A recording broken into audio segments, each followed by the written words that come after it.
تقرير بريطاني يكشف تورط 18 مؤسسة دينية ودارا للرعاية والأمومة في وفاة 9000 طفل.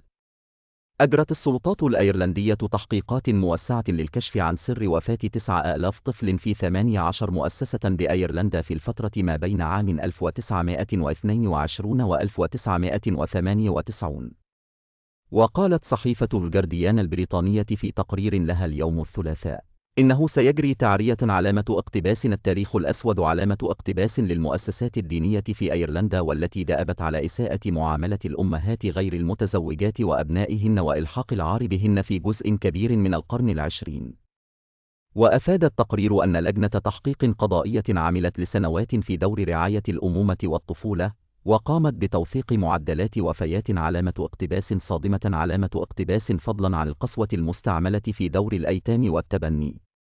وأضاف التقرير أنه تقرر أن تشارك لجنة دور الأم والطفل تقريرا مؤلف من 3000 ورقة مع الناجين من تلك المنظومة، حيث أن اكتشاف مقبرة جماعية للأطفال الرضع والأطفال في منطقة توام ببلدة جالوي هو ما حث على إجراء التحقيق على مدار 5 سنوات. وأشار تقرير الصحيفة وفقا للمعلومات المسربة أن اللجنة القضائية تقدر عدد الأطفال الذين قضوا نحبهم 900 طفل في 18 مؤسسة بين 1922 و 1998 عندما تم إغلاق آخر هذه الدور، لافتا إلى أن معدل وفيات الأطفال وصل إلى ضعف المعدل القومي، مما يلقي الضوء على مدى تأثير الإهمال وسوء التغذية والمرض.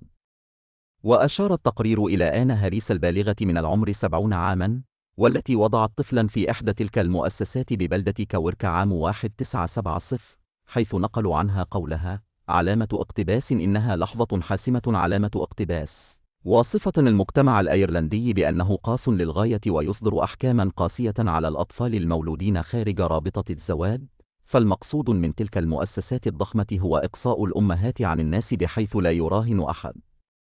وأكدت نائبة رئيس الوزراء الأيرلندي السابق جون بورتون، والتي ولدت في إحدى هذه الدور عام 1949، أن نتائج التحقيقات كانت من العلامات المميزة في توثيق نظام كان سيدخل في طي النسيان في بلد متحرر لم يعد يلقي بلا للكنيسة الكاثوليكية.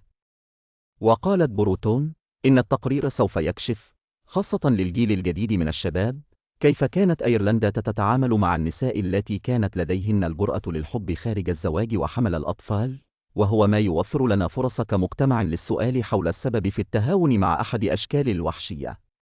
وذكرت الصحيفة أن اللجنة تشكلت في عام 2014، وذلك بعدما عثرت المؤرخة كاثرين كورليس على شهادات وفاة لنحو 800 طفل كانوا يسكنون دور رعاية علامة اقتباس بون سيكور علامة اقتباس للأم والطفل في منطقة تاوم، غير أنه لم توجد سجلات دفن إلا ل2 فقط،